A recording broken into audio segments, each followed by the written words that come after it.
ইহুদি খ্রিস্টান আল্লাহর পক্ষ থেকে ছিল, কিন্তু আল্লাহ এটাকে রহিত করে দিছে, ক্যান্সেল করে দিছে। এক একটা কদমে 1 বছরের সিয়াম পালন করার নেকি, 1 বছরের তাহাজ্জুদের নেকি আজকের এই জুমাতে এই যারা আসতেছেন, আপনার প্রত্যেক কদমে, ঘর থেকে যখন বের হচ্ছেন, বাসা থেকে বের হচ্ছেন, প্রতি কদমে আল্লাহ 1 বছরের সিয়ামের নেকি দিচ্ছে, 1 বছরের তাহাজ্জুদের নেকি দিচ্ছে। এত এত এত নেকি, যে আগে আসবে উট কোরবানির নেকি, যেই পরে আসবে তারপরে আসবে গরু কোরবানির নেকি। জানেন না এটা সবাই? আচ্ছা, কে কোন মুসলমান জানে না?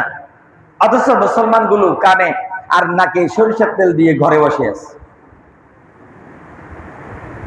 উপরের মাইক বন্ধ করে দিলে দৌড়ায় সবাই আসে, তখন মনে করে হ্যাঁ বয়ান শেষ হয়ে গেছে, এখন নামাজ শুরু হয়ে যাবে,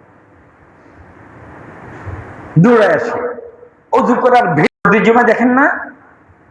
আচ্ছা বলেন তো, ওই ওই মুসল্লিটা যদি আধা ঘন্টা আসে, তার কি ক্ষতি হয়ে যাবে? কি ক্ষতি হবে বলেন? এটা বললে কিছু মুসলমান ভাইয়েরা বলে, মুসল্লিরা বলে, আমাদের মনে যখন চায় তখন আসবে, হুজুরের বলার কে? হুজুরের বলার কে? আরে হুজুরকে বলার জন্য তো আল্লাহ এবং রাসূলের পক্ষ থেকে এখানে বসানো হয়েছে। হুজুর তো আল্লাহ এবং রাসূলের পক্ষ থেকে প্রতিনিধি। হুজুর না বললে কে বলবে আপনাকে? গত জুমাতে আমরা আর্জেন্টিনা ব্রাজিল নিয়ে আলোচনা করছি না? অনেকে বলে হুজুররা সব জায়গায় ইসলাম টেনে নিয়ে আসে, সব জায়গায় ইসলাম টেনে নিয়ে আসে। আচ্ছা বলেন তো, সব জায়গায় কে থাকে? হ্যাঁ, আমি আপনি সব জায়গায় থাকি কিনা? হ্যাঁ, বুঝেন নাই? সব জায়গায় ইসলামকে টেনে নিয়ে আসে। এখন সব জায়গায় ইসলাম আছে কিনা এটা? ইসলাম পরিপূর্ণ জীবন বিধান। ইসলাম কি নাকি আংশিক? ইসলাম কি আংশিক জীবন বিধান নাকি পরিপূর্ণ জীবন বিধান? ইসলাম কি ইহুদি ধর্ম? ইসলাম কি খ্রিস্টান ধর্ম? ইসলাম কি হিন্দু ধর্ম? এদের ধর্মের ভিতরে জীবন বিধান আছে, কিন্তু ইসলাম কি? ইসলাম কি নিশ্চয় একটি ধর্মের নাম? হ্যাঁ, অনেকে কয় ইসলাম তো একটা ধর্ম, মানে কি হালকা করে দিল, মানে কি হিন্দু ধর্মের মতো ইসলাম একটা ধর্ম, খ্রিস্টান ধর্মের মতো ইসলাম একটা ধর্ম, ইহুদি ধর্মের মতো ইসলাম একটা ধর্ম, বাস এরকম বলে ইসলামকে কি করে দে, হালকা করে দে। আচ্ছা আপনারা বলেন তো, ইসলাম কি একটা বহস, একটা শুধুমাত্র একটি ধর্মের নাম? এই বুঝতেছেন কথাগুলো? উত্তর দিবেন জোরে, ইসলাম কি একটি ধর্মের নাম? বুঝেন না? এখানে ইসলাম কি শুধুমাত্র কেবলমাত্র একটি ধর্মের নাম, নাকি ইসলাম কি পরিপূর্ণ জীবন বিধান? পরিপূর্ণ জীবন বিধান। আপনার সকাল থেকে সন্ধ্যা, সন্ধ্যা থেকে সকাল, আপনার জীবনে যা কিছু আসবে সবটা ইসলামের মধ্যে আছে। আপনার পারিবারিক, আপনার সামাজিক, আপনার অর্থনীতি, আপনার রাষ্ট্রনীতি, এমন কোন নীতি নেই যে নীতির মধ্যে ইসলাম নেই। ইসলাম কার? বলেন না কে? ইসলাম কার পক্ষ থেকে আছে? অন্য যত ধর্ম আছে এগুলি কার পক্ষ থেকে? মানুষের মন গড়া। ইহুদি খ্রিস্টান আল্লাহর পক্ষ থেকে ছিল, কিন্তু আল্লাহ এটাকে রহিত করে দিছে, ক্যান্সেল করে দিছে। আমাদের নবী আসার পরে সব ক্যান্সেল, সব কি? বাকি ইহুদি খ্রিস্টান ছাড়া পৃথিবীতে যত ধর্ম আছে সব মানুষের বানানো। কার বানানো? মানুষের বানানো। বর্তমানে ইহুদি ধর্ম, খ্রিস্টানদের মধ্যে যা কিছু সব মানুষের বানানো। কথাগুলি বুঝতেছেন? তাহলে ইসলাম কি? ইসলাম কি এটা শুধুমাত্র একটি ধর্মের নাম? বা জোরে বলেন তো, ইসলাম কি একজন মানুষের, একজন মানুষ, নারী হোক আর পুরুষ হোক, নারী হোক আর পুরুষ হোক, প্রত্যেকটি মানুষ, শুধু মুসলমানের জন্য নয়, হিন্দুর জন্য ইসলাম পরিপূর্ণ জীবন বিধান, খ্রিস্টানের জন্য ইসলাম পরিপূর্ণ জীবন বিধান, ইহুদির জন্য ইসলাম পরিপূর্ণ জীবন বিধান, সবার জন্য ইসলাম পরিপূর্ণ জীবন বিধান। যে ইসলামকে ফলো করবে সে শান্তি পেয়ে যাবে। বলে হুজুর এরকম একটা দৃষ্টান্ত দেন, ইসলাম আসার কারণে সব শান্তি হয়ে গেছে।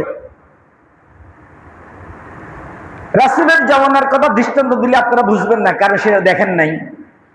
সাহাবায়ে কেরামের জীবনের কথা বললে সেটাও আপনারা বুঝবেন না, কারণ সেটা দেখেন নাই। আইমে মুজতাহিদিনের জীবনের কথা বললে সেটা আপনারা বুঝবেন না, কারণ সেটা দেখেন নাই। বর্তমান প্রেক্ষাপটে 2026 সালে এই সময় এসে পৃথিবীতে এমন একটি রাষ্ট্র আছে কি যেখানে ইসলামের কারণে পুরা দেশ এখন শান্তিতে রূপান্তরিত? বলেন তো কোথায় আছে?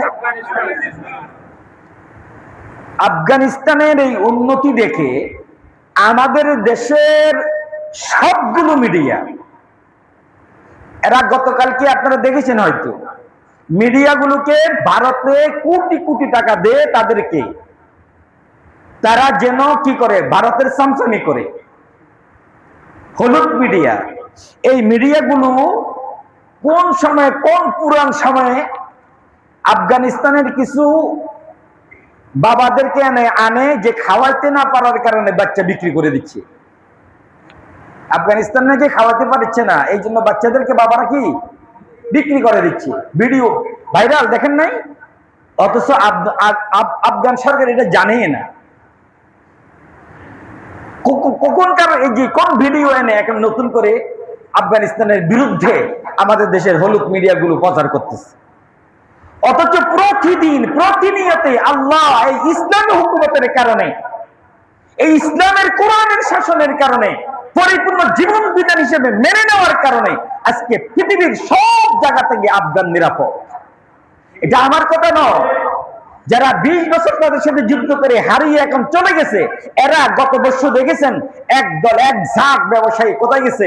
আফগানিস্তানের সরকারের সাথে সমঝোতা করার জন্য তারা সেই দেশে ইনভেস্ট করতে চায়, এবং তারাই বলছে শান্তি পৃথিবীতে শুধুমাত্র আফগানে আছে, আর কোথাও নেই।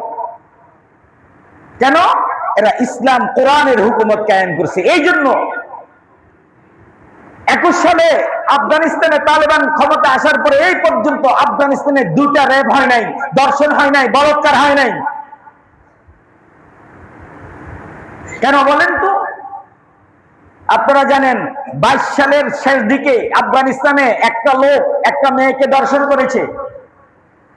এর বিচার আফগান সরকার কিভাবে করছে? আফগানিস্তানের স্টেডিয়ামে এনে এই লোকটাকে, বিবাহিত ছিল, তাকে অর্ধেক মাটির মধ্যে তার পাগুলো ঢুকিয়ে চতুর্পাশ থেকে আফগানের লোক পাথর মেরে তাকে মেরে ফেলেছে।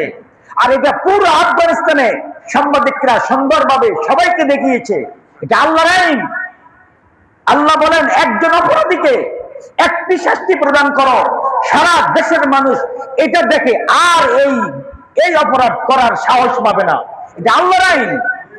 অথচ এই আইন আমাদের রামিসাকে মারার পরে সাংবাদিকরা প্রশ্ন বলছিল আমাদের মন্ত্রী মহোদয়কে যে তাকে এই যে দর্শন করছে, রামিসাকে হত্যা করছে, তাকে জনসম্মুখে ফাঁসি দেওয়া হোক। আমাদের স্বরাষ্ট্রমন্ত্রী কি বলছেন? মধ্যযুগীয় তরিকায় আমরা কোনো শাসন করতে পারবো না। মানে মধ্যযুগী বুঝছেন? কোরআনের এই হুকুমকে তারা কি বলতেছে? মধ্যযুগী। অত্যন্ত পরিতাপের বিষয়,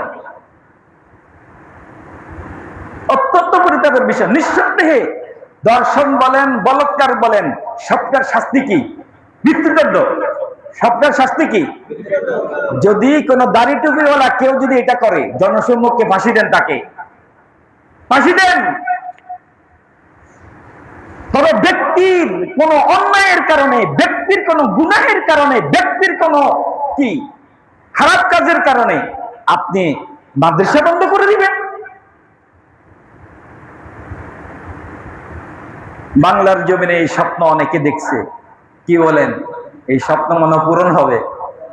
হ্যাঁ, আপনারা দেখছেন বাংলাদেশকে আবার আগের মতো খারাপ দিকে পরিণত করার জন্য গাইবান্ধার কি পলাশবাড়ির মোড়ে মূর্তি স্থাপন করছে, দেখছেন না? রাতারাতি মূর্তি হয়ে গেছে। কেন ভাই? মূর্তি তো থাকবে কোথায়? মন্দিরে। আপনি মন্দিরে কোটি কোটি মূর্তি বানান, সেখানে পূজা করেন, কোন সমস্যা আছে? আমার দেশের মেন রাস্তার সাথে আপনি মূর্তি বানাবেন কেন? কেন? মানে আমাদের রংপুর, গাইবান্ধা সহ ভারত দাবি করতেছে, বিজেপি সন্ত্রাসীরা দাবি করতেছে নাকি ভারতের। যদি বালা বাংলাদেশ সরকার দিয়ে দে তো ভালো, যদি দিয়ে না দে তারা নাকি এটা যুদ্ধ করে নেবে। বাংলাদেশের মানুষ আর যাই কিছু হোক, এরা শহীদ হয়ে যাবে ইনশাআল্লাহ। হবেন না? শহীদ হয়ে যাবে। দেশের ইঞ্চি ইঞ্চি মাটিকে রক্ষা করার জন্য তারা বদ্ধপরিকর, ঠিক কিনা? এত সহজ নয় ভারত, এত সহজ নয়। প্রিয় মুসল্লি ভাইয়েরা, এই যে ঠিক বলেছেন, এই ঈমানটা রক্ষা হবে কখন? যদি আপনি আপনার ইতিহাস জানেন।